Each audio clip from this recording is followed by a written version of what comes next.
Welcome to the Revenue Rewired podcast, hosted by StringCan Interactive's visionary CEO, Jay Feitlinger, and no-nonsense COO, Sarah Shepard.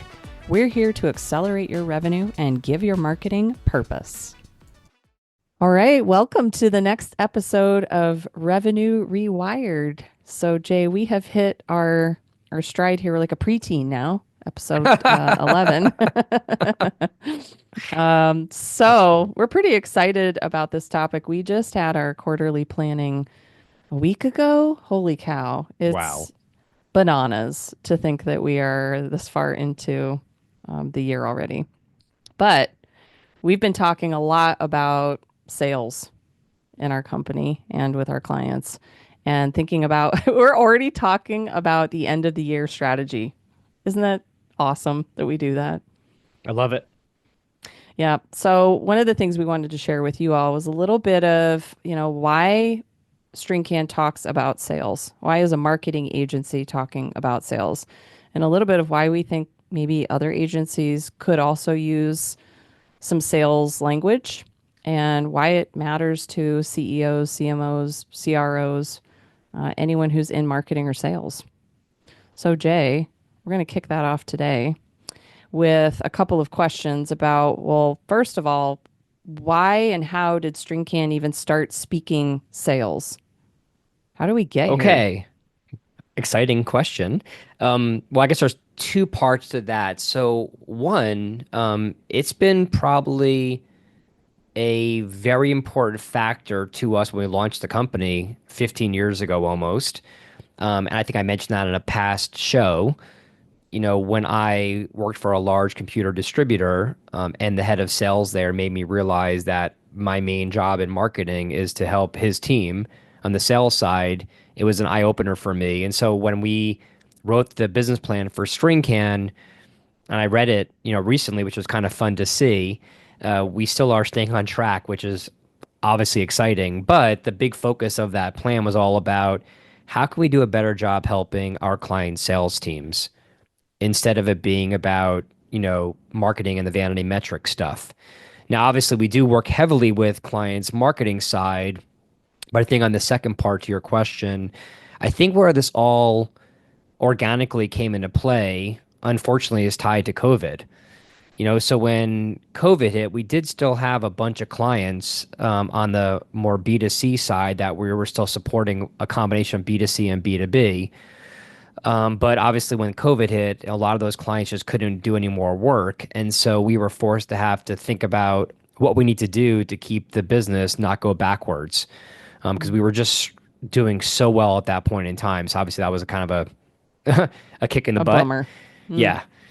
But when we did that, the clients that were staying with us, actually, even a couple that were on pause, we invested the energy over probably, gosh, 3 or 4 months, meeting with every current, past, and prospective client. And we focused not only on the marketing department, but also the sales departments. And it really validated and made us think about how we can even level up what we do even further. And so now it's been obviously a few years, and I'm just super excited about it because it ties in really well to why we launched Revenue Rewired, is to help our clients think about generating revenue differently, where it's not about just doing a bunch of random marketing stuff. It's more about where they have, leakage throughout their entire process on the handoff between, marketing to sales and then sales to operations. And so that's really, I think, the story. I know that it's super challenging to kind of think through and getting that clarity. Luckily for us, I guess, or unluckily for the world, COVID definitely, made us, fast track that whole conversation. But I feel like we were right before COVID, we were like right there, like I know. 99% at this current focus. And then we were forced to have to rip the band-aid off and think about it differently. And so the last few years, working with our clients, like a head of sales and marketing type person at a mid-market size company, is allowing us to have these conversations about, marketing's job is to help sales from a revenue growth perspective. And I just think it's so much more exciting kind of where we're at and where we're headed. Well, I want to play devil's advocate here that, well, Jay, doesn't every marketing agency or marketer think sales first? You're the leading question there. A little bit. That was cute, Sarah. But I Um, would bet that that's something our audience is thinking like, okay, you guys are so dumb. Why are you even talking about this? Like, isn't that just part of your business? well, I think to answer that, and obviously you know this story, but a really good friend of mine who owns a very large business, has him work with a marketing agency before, and they were having a conversation with our team about possibly hiring us. And the way they defined marketing was sales. They didn't see the difference between the two different things. And so it was very telling to me where in that first discussion, one of the first questions they asked was, so if we hire you guys gonna like go on sales calls with us? And I was like, wow. And so I don't take for granted anymore that I don't want to come across condescending. So when we talk with people, there is still a lot of confusion what marketing is versus sales, and then really what the role of marketing is. And so when we obviously, go to various different conferences and events where other agencies are in play, and I listen to them telling their story and their niche, more often than not, marketing agencies that are true marketing, they focus on, branding and impressions and traffic and things that are very important to marketing, but I don't hear things like MQL versus SQL and CRM optimization and and sales enablement, all the things that we focus heavily on. And obviously, I'm grateful for that because it's a very noisy space that we live in.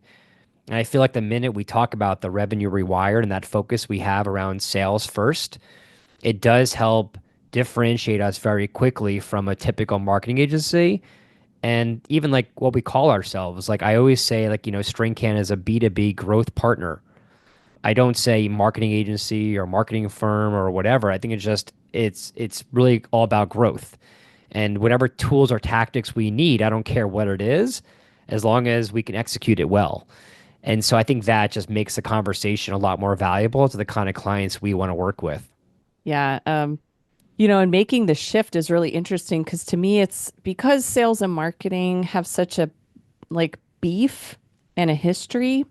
And I'd be curious where that comes from. It's probably a lot rooted in history, where sales was out there grinding physically and marketing was sort of like at the desk, at the office. And so I've been at workplaces where they've even had still that kind of like outside the office versus inside the office, not really jiving. And having that completely different language, it's a language barrier in and of itself, right? Where marketing exists to drive revenue. And often I think marketers and marketing agencies get kind of sucked into trying to say what it is they're doing, but they're forgetting that the person they're talking to doesn't necessarily understand that or really care about it in the way that we think they should. They care about growing their business. And unless marketing is really saying that, it falls on deaf ears. And I think it's a really hard lesson to speak to sales when the two have such a bad beef. I don't know if you agree or disagree with that. Like, and you've lived in both worlds. And so you have a really different perspective on being able to bridge the gap between sales and marketing. And it's almost like we have this kumbaya goal, you and I, of like, can we get the two to just get along and sing in A happy big hug. harmony? Yeah, because we need each other so badly. And it's one of the things I think we really work toward and we try to educate our clients on is please let us have a seat at the table when it comes to sales. And my favorite clients to work on are the ones that I get to talk to sales because I really love picking their brain because it gives me purpose. Like you're having a pain point in this area. And I love being able to help sales solve their problem because that is what marketing is supposed to do. And I, as an integrator and operator, love knowing how I'm being held to a standard of success. And that is that standard of success as if the sales team is happy. Yeah, and I think, back to the question you were asking a little bit about like that beef. And so unfortunately, I have seen it happen more often than not. And so I would say there's typically kind of two paths that we'll go down. I like both. So, from a number one perspective, we have our ICP. We call him Jake. So if there's a Jake listening, hi. But we call him Jake the pipeline driver. And so that person typically is like a, CRO or a VP or head of sales and marketing. I know we really enjoy working with that kind of person because it immediately tells us that the company, again, if they're the right size organization and the right kind of B2B space, that the leadership team sees value in the unified front of having one person overseeing typically two different departments. And so, like, one of our ideal clients, in that scenario, that person will typically have like a VP of sales and then a VP of marketing that reports into that person. And in that scenario, then, the conversation is so much more different where we don't have to worry in theory as much about that beef. But even then, I've worked with numerous CROs and, they're like one of the conversations they have is like, oh my gosh, I don't know who's at fault here, but, my VP of sales and my VP of marketing are constantly pointing fingers. And that could be just more of a leadership or a confidence thing going on. And then the second scenario would be is a more traditional organization that doesn't have a unified front and they have, a senior VP of sales and a senior VP of marketing. What I've noticed with that second scenario is probably, half our clients are like that is if the leadership team isn't clear on their vision and they're creating a culture that's sales first, and they have the marketing and sales department working together on a unified kind of goals and KPIs, that's usually where the problem starts. And then again, I've been on both sides of the coin here.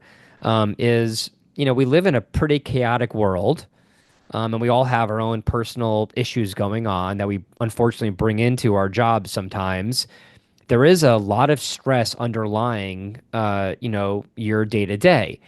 And so no one likes to be blamed. And if your company is doing, let's say, $80 million and you have a big goal to get to, 90 million within the next 1 or 2 years, any mistakes that you get blamed for, it's really hard to take ownership of that if the company is moving very, very quickly. Now, again, obviously, we would love if the company had a culture of trust, and so they can have those conversations. So rather than pointing fingers, they're all owning up to, okay, we've got a gap. Together, what are we going to do to work this out? Versus marketing blaming sales or same sales blaming marketing. And so, it might be kind of a BHAG for us, but I want us to be the solution to that problem is when we meet with a company and they have some internal issues between marketing and sales, regardless if they have a chief revenue officer in place or not, is if we can build a system that makes them enjoy working together and they see how hand in hand, how important either department are, and we're the vehicle to help them get there, I will be a happy person. I don't know how you feel And about that. I like making you happy. That's really my goal as an integrator. Well, I'm curious from your point of view then, on the operational side, obviously, I mean, you see, I know it's a big, lofty goal, and unfortunately, we aren't living inside of our clients day to day. And so you see some of the, obviously, we're an insanely empathetic group, and we obviously take their pain as our pain, and we try to solve all these things, but obviously, we got to stay in our lane, or else it's going to be a pretty challenging situation. But from an operational point of view, any insights you have onto why you're seeing that's going on? And then if someone listening to us is either the head of sales or the head of marketing and they resonate with like, oh my gosh, I have those challenges, what are some suggestions you would have for them to open up those conversations and try to resolve, that beef, as you called it? This one, it came to me during this podcast, so please Oh, bear with me. I rarely have spur of the moment ideas that I'm going to share on air that oh, have I not like been it. run through you, but crazy idea. What if marketers and sales teams had the exact same KPI? Like, what if marketing was responsible for the end result? I feel like then they wouldn't naturally think shorter term, which is what I've really struggled with being our own internal marketing team is I really want to drive sales, But sometimes I feel like the metrics are not like aligned with that. I want to know how I'm successful. And it's really so far downstream that I am forced to think as far downstream as humanly possible and work backwards to make sure that I am doing the right stuff and being successful. I don't know. Is Wow. that crazy? Uh, I mean, it was what I was alluding to, but not that clear. I love it. I don't have the answer how, because again, I somehow can wear both hats. And yes, I do want those two departments kind of kumbaya, as you called it, to avoid the beef. Um, but I do know, like when we run to our challenges, if we aren't able to impact the goal, it's definitely a challenge. And so I think it's kind of a really exciting true north goal to aim for. It's like, okay, marketing, if you were responsible for what typically would be a sales KPI, like closing new deals, obviously you can't be the one closing the actual deal. But if you thought about it that way, it might make you feel a lot more accountable and also, more engaged when you're thinking about your marketing activities with the ultimate goal of closing deals instead of it being about Facebook followers or LinkedIn, comments or whatever typical things that a marketing KPI would look like. So, Sarah, I appreciate that. Let's offline figure that out. Let's circle back on that.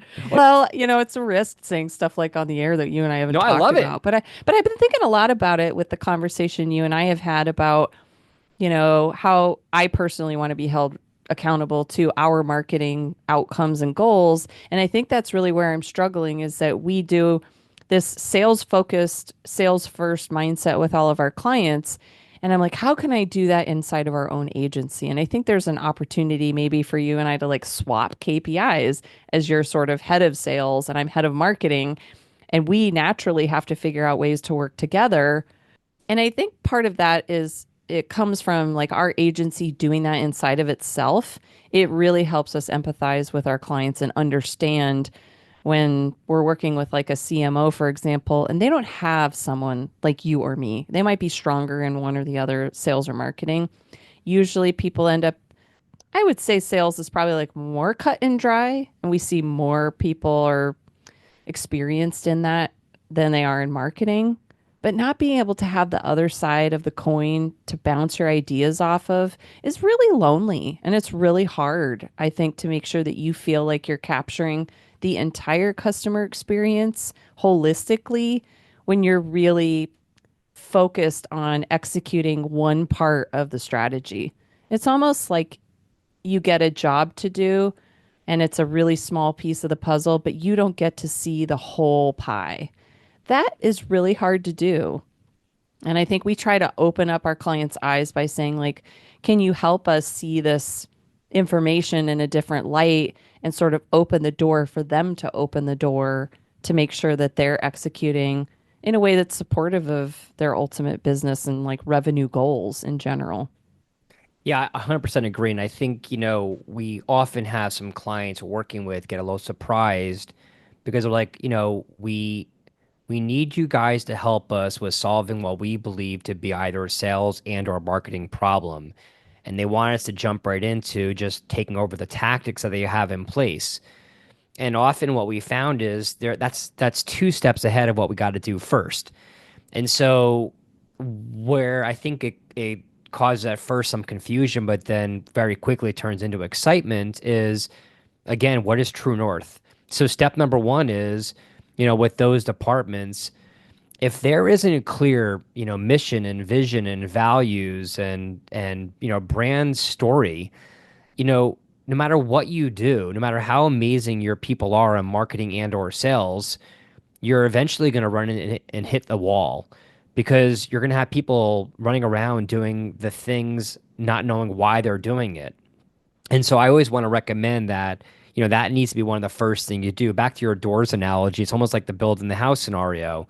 It's like that's the foundation. Like if that concrete isn't poured correctly, everything you put on top of it might stand for, 10 years, unless you live in Arizona like we do and you have termite problems. But that is concerning, which is why we always start with that. It's like foundational stuff, your brand and your story and the overarching business strategy.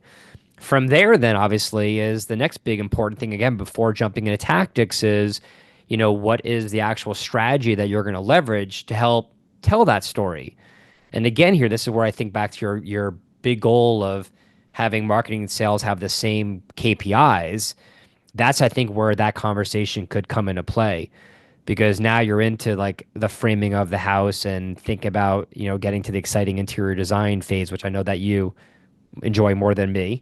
And I think that's, where you're talking about that. But if you think about it from that perspective, it's almost like if I invited someone to come to my house for dinner and I don't give them my address, how are they going to find me?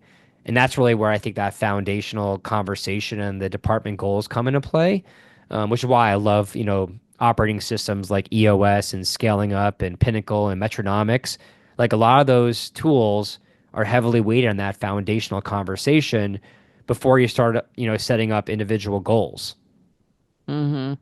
Yeah, I mean, if you really want to exponentially grow your business in a scalable, smart way, every single department needs to be dependent upon the other in a thoughtful, friendly, positive, culture bound way.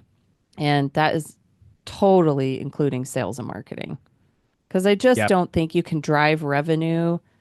You could drive revenue all day long, but then you're also churning and burning through customers and not retaining. And there's all these other dominoes of problems that happen if they're not aligned. And it's kind of funny, like diagnosing those problems is is one of the most intriguing opportunities that we get with new clients and even our existing ones because we don't want to deal with the symptoms. We want to go and find like the actual issue and diagnose it.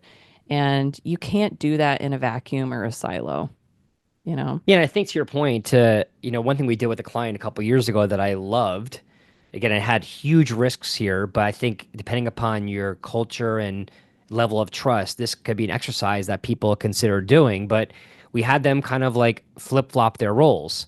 Back to your comment before, the comment made me remember that story. But it's like, okay, head of sales, pretend you're head of marketing. Go out there and do the audit and think like a marketer and then do the marketer think like sales. Again, I think both those roles don't realize how hard each role are. Like, again, if I asked a marketer to cold call someone and tell the story in 30 seconds and take them through the entire sales funnel, I think a marketer would probably want to throw up. Because often most marketers that I know, at least, are more introverted than extroverted, and they immediately feel like they couldn't do a good job with that. And then vice versa on the sales part, the marketing job is really hard on coming up with new ideas and thinking about, okay, when this competitor zig, I want to zag, and everyone's using the exact same tactics, but how do I do this in a smarter way? And so again, depending upon your situation, that could be one really cool exercise, not only to get you more empathetic about putting yourselves in the shoes of your peer, but also it might spark some really good ideas. Now, again, that could turn into a disaster because if the culture is all about the finger pointing nonsense, which my biggest pet peeve, I feel like they're going to come at it from a very toxic place of like, well, our marketing sucks and it's very negative instead of looking at it from an opportunity point of view. So you have to go in there with expectations that this needs to be a place of trust. And they're just wanting to share their thoughts. And then together, that might spark some really great ideas where the head of sales and head of marketing could be working together towards, that finish line. I don't know. Do Yeah, you think that and would be just an because you're option?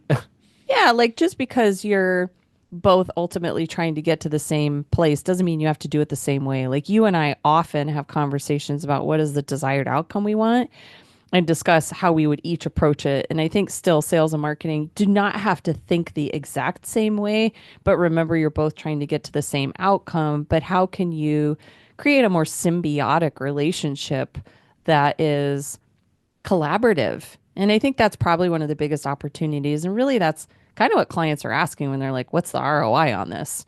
Is ultimately, how is marketing going to drive the desired outcome of improving the growth of my business? And Yeah, it might be revenue, it might be retention, it could be recruiting, like all the R's. I love that. Well, I guess what I was going to add on there. Sorry, I interrupted you for a second there, but it made me think a little bit about one of the processes that we do. To your point before on the kind of the auditing discussion that I know has been really valuable for those departments. Again, like when you're living inside the business, it's often hard to see all the things. And so when a company hires us, after we do that foundational work, or typically part of that, we'll do these kind of like gap audits about, okay, so you're here today, point A, and you want to get to Z. What are the reasons why you aren't there today? And I think for us, we come back with a very comprehensive view from the perspective of their ideal client profile and say from marketing and sales and operations and branding and all the things that ties into revenue growth, here are the gaps you have, and then here are the priorities, and here are the ones that we can do for you, and here are the ones you recommend doing with you, and here are the ones you could do yourself based upon your team's skill set and passion. And somehow that becomes a very cathartic, like therapeutic, I guess, process where I think, I always worry going to that, as you know, that we're going to overwhelm them. It's almost like going to a doctor and saying you have a shoulder pain, and then he comes back and says, I did diagnosis on you and you have 43 problems. I think I'd want to throw up and never want to see him ever again. But there's something about our clients where we say, look, typically we recommend this being like a 2 to 3 year plan. Again, you've been in business for, let's say, 15, 20, 30 years, and you've had these problems for 5 plus years. So I don't understand why you're putting so much pressure on the marketing and or sales and or ops departments where you've had these problems forever. You shouldn't expect to be able to turn this massive yacht on a dime. And so I think when we give them like, okay, these are the items that we strongly recommend be the next focus for the 90 days, then all of a sudden they can breathe for a second. And then when they realize it's not all sitting on their plate, which is already overflowing, that also I think is super beneficial. This is where I think, Sarah, you come into play. Uh, I know I come up with a bunch of ideas that often I know it's a lot, but somehow how you're able to think about it from a scaling, procedural op priorities perspective, I feel like that puts in perspective kind of the best way to do this to tackle the opportunities. That way, a year from now, when you look back, which is why I love annual planning discussions, you can reflect on, my gosh, we did accomplish a lot. I know, it's hard sometimes to see some of that. Any thoughts on that? I think remembering how far you've come, like marketing to me is momentum. And starting it, stopping it, you can pivot, but you still have to keep the momentum. And it's really hard once you've lost momentum to pivot, which is why you can reposition in a way that's really smart while you have a good strategy, because then you're not necessarily completely off-roading, you're just taking a different way. And you're still trying to get to the same end goal, which is whatever your business goals are, Yep. which ties into some of the chats we've had prior about one is the execution side of things of having someone who understands like the visionary side of things and how to execute in a smart way. And then also like having a good strategy and why that's so important and why it's so ambiguous. I think that one always gets me. Like even when I first started working here, I'm like, strategy. What does that mean? It sounds like such a Mm, fancy big word, you know? And it's a lot of information, but it really is basically the entire purpose of why you're doing what you're doing, how you're going to go about doing it. It just really drives everything and kind of takes the guesswork out of it, which then once you start executing on it, then you have momentum and then you can make changes. But it's really hard to keep doing this like a la carte type of stuff, which is what I think happens when sales and marketing is not aligned, is marketing keeps a la carting or sales is a la carting what marketing's provided and the two are just not aligned. And it's just like you always say this, 1 + 1 is 3. You know, you just have to multiply the power of the two really different but special teams. And I would say, like, if we had to go back and rebrand our episode of the Power Duo, we could talk about sales and marketing. love that. So, Jay, like, we talked about a lot when it came to, StringCan being a sales first agency and how you can have sales first marketing teams and partners. What is one thing you would want our audience to take away from like today's chat? I think for me, it's gonna not be super sexy, but I think just super critical. Is we chatted a lot about communication. I just when I'm just trying to connect the dots here or string it together, pun intended, I guess. That's usually where I'm noticing a lot of the problems are, where there's just this weird, I don't know if it's PTSD or not being properly trained or, they've been burned, whatever the situation might be. But I find that the clients that we have where there is a strong level of trust and people are excited to talk and meet together and across various departments, it's the ones that we're having the most success with. But then we have clients, or we have had clients where marketing hates sales, literally hates, and sales hates marketing. And in the meetings that we attend to kind of help try to resolve that, it just, we waste so much energy on trying just to cover our butts.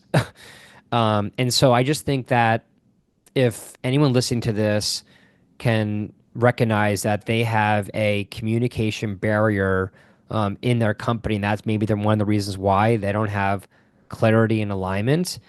I think someone needs to be brave to discuss with the leadership team as an organization and a culture what we can do to level up our confidence and skills and communication, either through role playing or books or the things that we've done like that.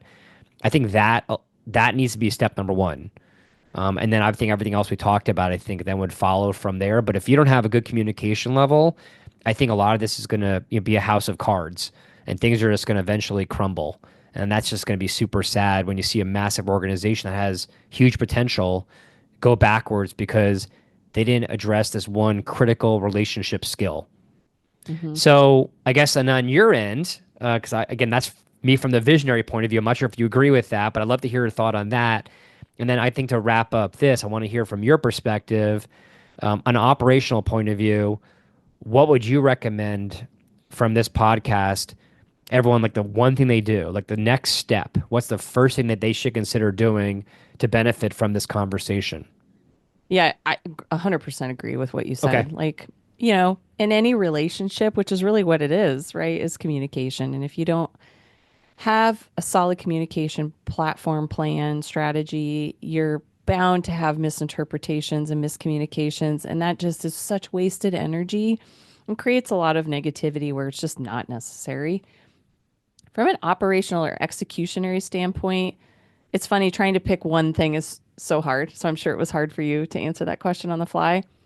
But I would say if I were a CMO, I would kind of go through and see if I could quiz everyone to say, like, who are you focused on today? And see Hmm. how aligned they are as a company. Because you're not asking a question about how they're doing their job, what are they doing, how is it tying into the overall business goals. Who are you focused on today? And you would probably get so many different answers that would not have a political tie to them. Like someone's not saying something that is going to put down someone else or that they're afraid of saying. I would be so curious to find out how aligned everyone in the organization was on who they're servicing because marketing is really about like servant leadership. It's about serving your customers and every department should be focused on that. That really should be the ultimate goal because if you're doing that really well, the revenue will come. So, I I don't know love if that, that. That's a yeah. great idea. Yeah, fun. Cool, cool. Well, this was episode 11, Finding Your Edge and StringCan pivoting into a sales first agency. So, Jay, this was so much fun. I enjoyed chatting with you today. Looking forward to the next episode. Thank you, Sarah. Thanks, everyone. Appreciate it. Yeah, have a great day. And everyone, reach out to us with any questions. We'd love to answer them. And I think we'll actually have some next week that we've been holding on to. So, looking forward to catching up with you all. Have a great day. Thanks for tuning in to the Revenue Rewired podcast. Send us your questions to podcast@stringcaninteractive.com and follow us for more insights to drive your business forward.